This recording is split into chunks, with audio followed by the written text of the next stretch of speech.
slowly we would raise a little bit of money here, a little bit of money here. The cars would start to show up. You know, other people in the car community would listen to the story, and they said, yeah, I want to support. And somehow Drifter came to life. And so when people say that, you know, this is your movie, Sung, it's not my movie. This is a love letter to the community that has given me hope for my future. And, you know, Drifter is a story that I've been waiting my whole life to be able to tell. And sure, it has drifting in the background, it has cars, but it really, you don't have to be a car person to be able to follow the story. You know, it's about a person, an individual that has no hope in his life, but through this shared passion, he finds his people and he finds hope for a future. And it just happens to be like in the world of drifting. Beautifully said, thank you.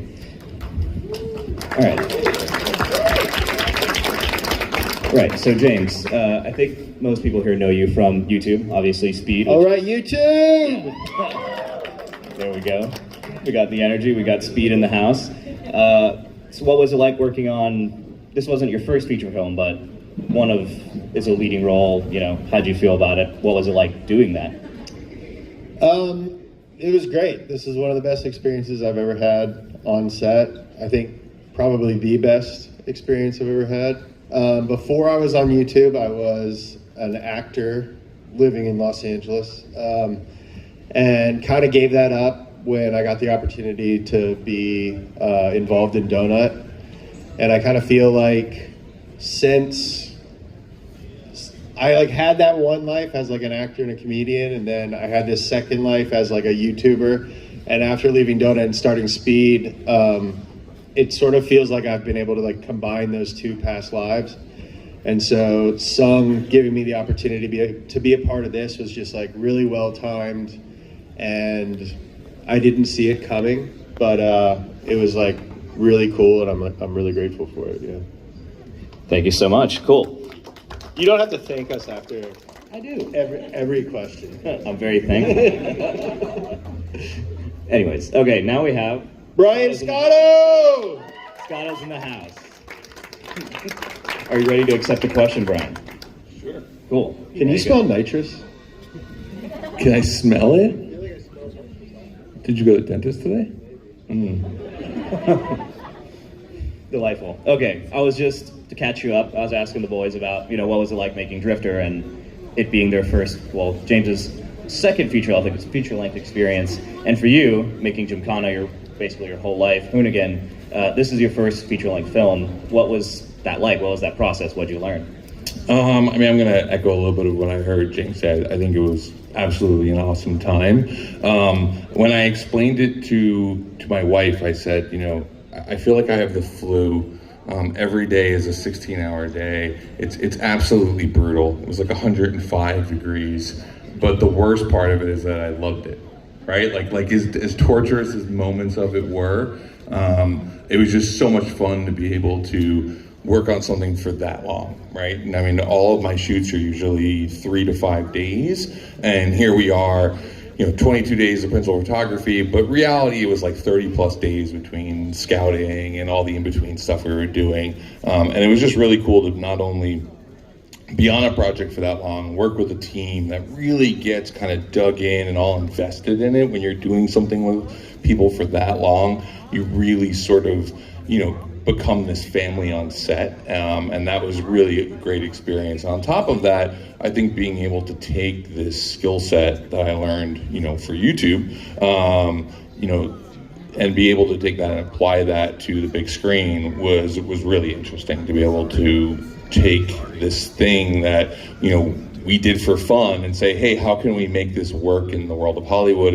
and blend it in there was an all new experience. So yeah, it was awesome. And the number one thing, and I'll thank Sung for this, but I think for the past 2 years, I've been kind of trying to question like what's next, right? I did Hoonigan for 13, 14 years, did magazines before that, and I walked away from being on Drifter going, yeah, this is what's next. Like, this is what I really enjoy doing. Like, making a movie is so much fun. So anyway, thanks for that, son. See, I thanked him. You don't have to thank us. Isn't it nuts? A bunch of dudes from YouTube made a movie. It is pretty nuts. Yeah, yeah. And it's like gonna be sick, I think. It is. It's definitely gonna be sick. Cool. All right, Sung, I want to get a little bit into being an independent filmmaker.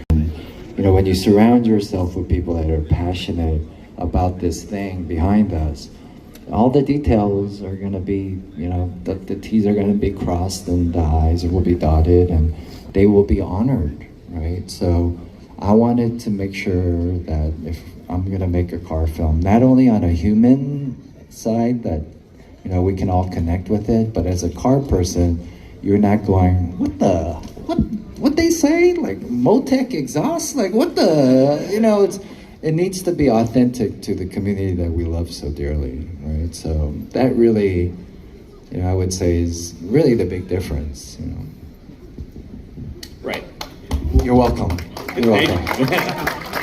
I actually heard that the Motec exhaust line was like It was an an editor. It was an messing editing. up. Yeah, it wasn't in the script. It was a sound design thing. So, yeah, It was ADR, I think. Yeah, I want to set the record straight. He never said Motec system exhaust. Made it in the movie though. That's what's in history. Okay, well now you're holding the mic, James. So I want to ask you about the core of creativity.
Paul Walker,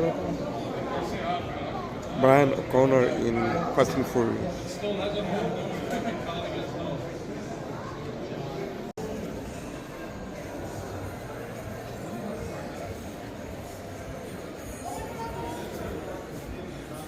Nissan Skyliner from Too Fast and Too Furious.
grandfather of drifting. You know, it's with Tsuchiya-san that we learned drifting.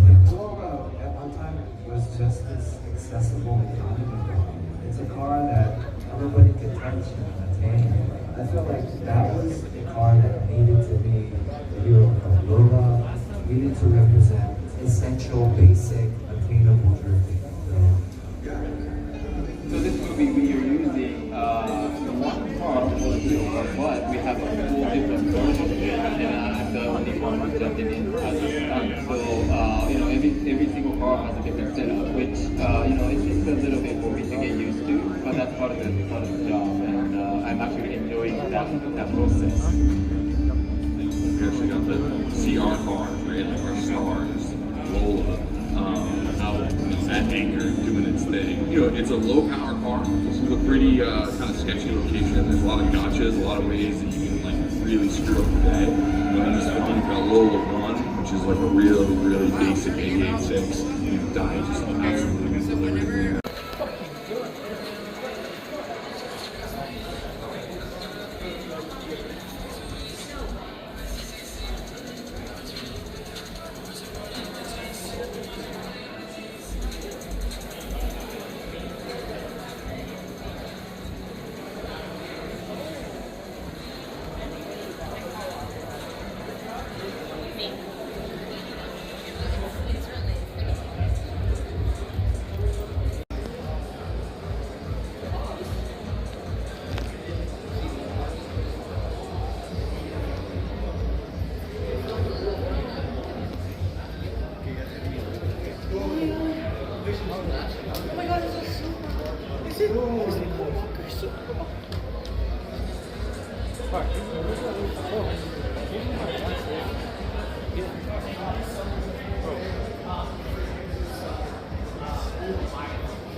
Paul Walker Supra.